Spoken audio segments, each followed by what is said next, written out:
Salom do'stlar, sizlar bilan Dila So'rsanboyev va biz videolar chiqarishni davom etamiz. Xo'p, bugungi videomizda biz klassik playerni olamiz. Xo'p, mana depalarimizni 115 ming yetkazdik va biz undan oldin matosini olib videosini qo'ygandik. Endi esa Rivaldo olishga harakat qilamiz. Rivaldo chiqsa juda ham zo'r bo'lardi. Markaziy hujumchi, zarbalari ham juda normal holatda. Anamda boshladik Rivaldo shu ekan endi.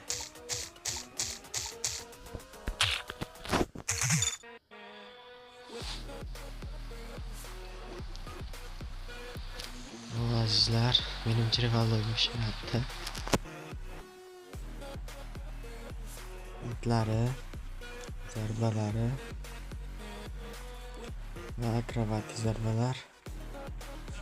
Sizlar kutib oling. Rivaldo. Bu kartasi 1999-yilda Barselonada o'ynagan paytda prime davri bo'lgan 99-yilda o'sha paytda Barselonada o'ynagan bu. Va shuning uchun tezliklari ham, darajalari, tezlanishi va paslari, shot zarbalari ham yaxshi holatda kelgan.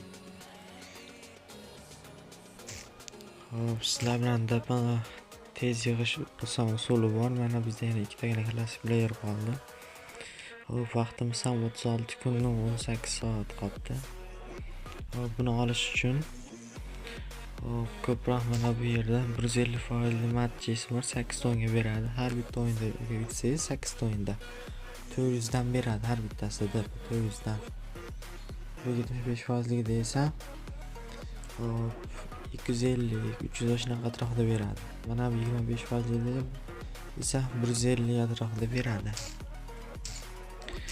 Biz o'tgan gal videoda yashil karta futbolchini olib qo'ymoqchi edik, afsuski tushmadi.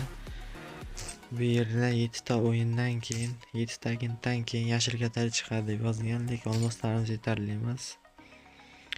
Hop, kanal rivoji uchun obuna bo'ling. Ko'rishguncha xayr, sog' salomat bo'ling.